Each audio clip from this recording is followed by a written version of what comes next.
So we're here at the intersection now. Remembrances, feelings, thoughts. Fear. Fear? I think we were because we didn't know what was going to happen. Yeah, I was afraid of getting arrested. And we saw the cops show up and it made it worse. But with all the people, then we started realizing just calm down, it's going to be fine, you know. And it I was. also realized like you had 4 TV cameras here from Right, a major parked TV right here, station. right. The cops are not going to rush us They're not with the gonna TV hurt us. cameras Right. here. And guess what? Houston is paying attention. The word is getting out. This protest was a spectacular success. So who coordinates that? Who knew to contact? How was that coming We did it. together? Queer Nation did it. Oh, Queer Nation was very We did. aware that from Act Up that you've got to do visually arresting things Right. and that you've got to court the media, because if a tree falls in the woods and no one's there to film it, did it really fall in the woods? So we were talking a minute ago about the sheer number of people, and you see the size of this intersection. so big. In our minds, it's a huge intersection. In reality, there's only so much space here. And all accounts say about 2,000 people. It was were like here for 6 people abreast, you know, crossing the street. It was big. Seemed like every time you looked around, there was more There was people. more people, yeah, because it didn't start out like oh my that. God, where are they coming from? Yeah, we totally filled up the intersection. It started out And all very the small. crosswalks and the sidewalks. I mean, there were people out. It was a Saturday night, Yeah. so there were people out anyway. But it started out and very whoever small. was out It wasn't big at all. kind of joined us. And, Yeah. you know, any excuse to sit down in the middle of the street, you know, everybody pretty much joined us. We were chanting, we had the chants going, you know, people, what's going on? Oh, I'm going to go walk with them. So yeah, it filled up. And I don't remember how long we were here though. To 11. They told us to be out of here by 11. Cops. Okay. Oh, really? Do And I you think we know did. in the moment you're making history? Do you know in the time? Oh, for the city This we is going to did. mean something. We did for the city. I don't know about the nation, New York, San Francisco. But for Houston, it was big, you know. Yeah, I mean, I guess it was. I wasn't thinking about that. I think you were wasn't- thinking very short term, like what are the cops going to do? Yeah. Are they going to put more police officers in the street in Montrose? Are they going to find the guy who killed Paul Broussard, because we thought it was probably one person? Are they going to start treating gay people with respect so you don't feel disrespected when you stop and talk to a cop? Are they going to stop people from driving by and throwing beer cans at us? Yeah. Like, Yeah. you didn't see history changing before your eyes. You just wanted to see your life getting a little better. Yeah. Yeah. At what point did you realize the full impact this was having? That night, probably. I mean, you know, after it was over, I know from Queer Nation, we all went and met somewhere to discuss. You know, we always did that, to discuss how mom it went, called. stuff like that. My mom called. Yeah. Yeah. What did she say? She wanted to know if that was me on the news. So I'm like, gee, what do you mean? You couldn't tell it was me. And I'm like, you couldn't tell it was me. I never saw myself, but my mom insisted that she did, and she was very worried about me. So that's kind of, I'm like, wow, my mom saw this on the news. Where did your mom live at the time? She lived in Brazoria County, and yeah, it was kind of cool. That was when I knew that it had an impact outside of the city, and she talked about it, and we had a conversation about the crime and the murder, and you know, so I guess, you know, from a ripple effect like you were talking about earlier, yeah, I went out to my mom in the suburbs. So, yeah. I still really, what Joel was saying earlier, I still do believe that it got a lot of people out of their houses on Queer Nation nights, and they'd come to the meeting now because it increased. Remember, it increased a lot of people. And that was one of the best things that happened. They felt good enough they could come out now and see there was a purpose to all the stuff we were doing. And it was for them too, their benefit also, and that helped a lot too. So, You know, so we were very grateful. How long did the effect last? Yes, you have a very successful rally, but how easy and how quick is it that it all slides back to what it was before? How do you make sure that doesn't happen? I think you have to understand you had a larger culture that in Texas was incredibly homophobic, and America was pretty homophobic at that time. In 1992, you had the Republican National Convention here, and it was a big gay bashing fest. And so you sort of didn't feel like you were winning the war. You might be winning a skirmish in a battle, but not the war.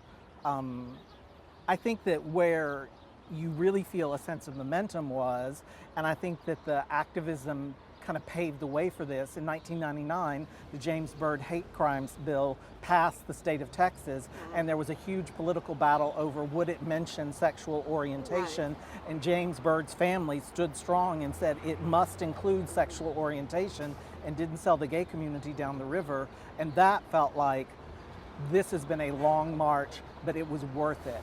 And all the protests that were attended by 40 people and it didn't get coverage on all 4 stations mattered.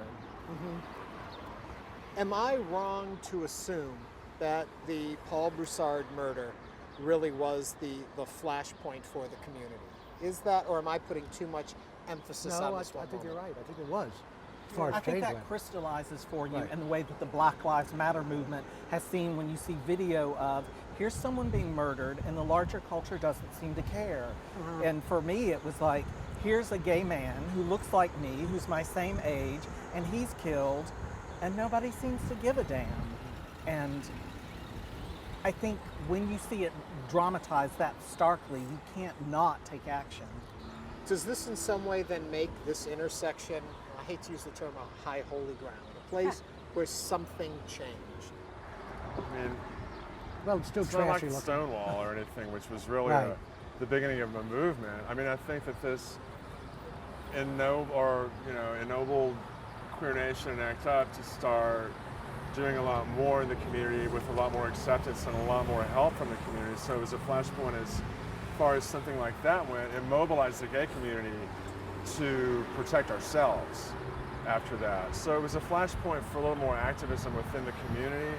And I think that it led to other things happening. You know, like I said, my mom and I talked about it. I'm sure that a lot of other people were having conversations with their mothers in other towns in redneck, rural Texas. And I think that things like that kind of snowball. And, you know, like we talked about the other day, slowly gay people have gained acceptance and become assimilated in society. It's all incremental change.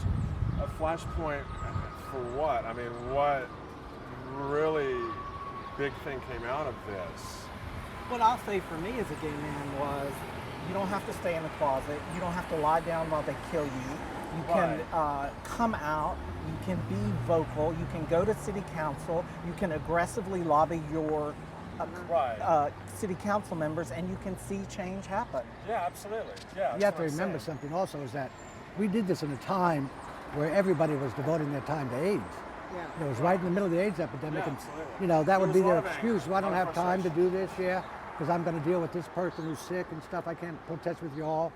But that night it didn't matter because they did. They felt that it was, I think it was their Right. responsibility to come out for this And murder. I think that those things added to that. I don't did. think it was just about one guy getting It wasn't. killed. It was about all of I it. think it was Yeah. about our grief and our anger and our frustration. so much anger with and the so whole ball of wax. All of our friends are dying here, and you got to kill somebody Right. else.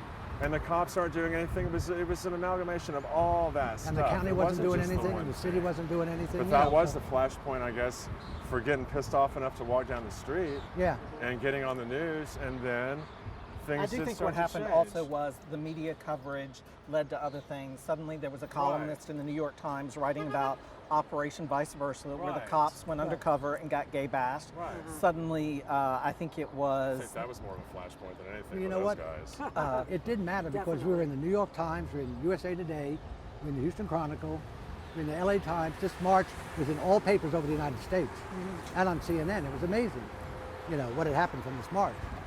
We got coverage we never got before, and that's the main thing. When you do a protest, you're doing it to draw attention to the issue, and we did that, and we were very successful at doing that. We were. But it got more coverage than we ever thought it would get nationwide, not just Houston, Lori, what do you think about the flashpoint idea? Well, I don't know if flashpoint is the right word, but I think it was a pivotal point. And it's all part of a process that's still continuing today. I mean, we just lost the HERO ordinance, so we're not at the end of the road, but we've made a lot of steps since then, and I think that was a catalyst for activism. And I don't know if that was when, like, National Coming Out Day, That's in October.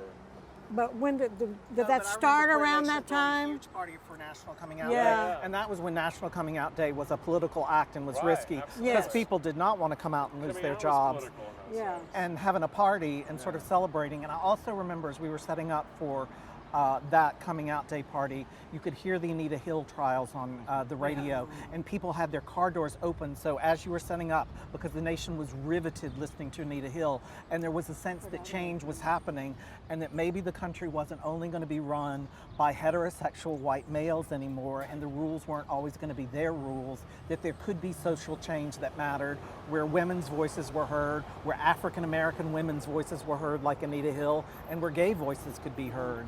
Yeah, we're still working on that. I think what they're doing in North Carolina now is brilliant. By pulling out of there, Bruce Springsteen and all these people, I think that's brilliant. They do that. Right. But if you look at North Carolina, the Moral Monday movement has been incredibly effective Yeah. because they've done those type of public demonstrations that attract TV attention and put an unrelenting focus, and they've been very, very consistent. And what I think we learned from this particular march was, if you can get this type of coverage for this, why don't we go after employment discrimination? Why don't we go after discrimination against people living with AIDS? And you could take those same tactics and you could use them to start a conversation in the community, and I think we did that. Did you see them happening though? Were there rallies that matched this after this year? Or does this one stand out as a unique Well, The 1992 Republican Convention came here in Houston, yeah, I was and there. it was very homophobic. I was inside though. I was selling t-shirts. I was outside, but you I had was a lot outside, of too. people. Yeah, my mom also Angry. called me on that. Yeah. You had people from all over the country, and that truly did get national attention. That Yeah. was covered on Nightline, on ABC, The horses, Night the horses. Oh, like, HBD overreacted. They Yes. attacked the protesters. Yeah, with the they horses. trampled protesters with Yeah. horses. And I remember within 2 days there was a front page headline in the New York Times on the front page that said, "Gays and AIDS emerged as key issues in 1992 presidential campaign." Now part of that was you had Pat Buchanan gay bashing from the Right, pit of the right. Astrodome, attacking gay people right and left. But there was a sense that there was a national conversation happening, Right. and that there was movement in Houston that was contributing to the national conversation. And Bill Clinton won, thank God. I remember that night. You talk about how even today with HERO ordinance not being overturned or pushed back or however we want to word that. So what gives you hope and faith that this is all worth it? All these years later, we're standing here talking about having had those rights pulled back away. Yeah. So what makes this worth it? Well, how do you keep going? somebody's got to do it. Who's going to do it if we don't do it? You know, I mean, I was here in 1985 when we did the HERO ordinance, so-called, the first time, and it failed 4-1, and I knew this time it was going to fail. I said, this city. One thing about Houston, it does not mature. It does not mature. You have as much hate here now as you had back in '91 when we did this march. I would disagree. I would don't- say I we don't. could not have dreamed in 1991 that we would have an openly lesbian mayor Right. who would win election 3 times and for 6 years would rule this city, and that we would have a first lady who was her lesbian partner. We didn't even have at that point openly gay people on city council. Now we've had Sue Lovell, we've had Anise Parker, we have Robert Gallegos, we've got Mike Lassiter. There's a sense for me that we have made progress. It's not finished I by do any think- means. I agree. I don't know. I agree. still think this city is behind in everything. You know. We're behind, but we're moving. There's things Yeah. happening. So You had such an anger back then that I don't see today at all. You had people in Queer Nation that were really didn't care what happened to them. You know, Brian Bradley, Gary Grant, a bunch of people that would just do whatever they had to do to make this work. You know, myself included, Andrew, and this guy here. You know, I mean, you had people then that were really angry. Their friends were dying, their friends were getting murdered in the streets, lesbian and gay men, and we weren't going to do it anymore. Whether he died or not is not an issue. He was beat up, and for some reason it came to our attention, and that's what we were there for. You know, we don't want anybody getting hurt. You can hate us as much as you want, but don't touch us. You know, let us live our lives the way we should be able to live them, just like you or anybody else. 40 years being here in Texas, I've never seen a hurt like that it did to our community. When you ask about why was this any different than the other ones, I never heard about a lot of the other ones. I heard about this one the night it happened, you know, and that stirred us up.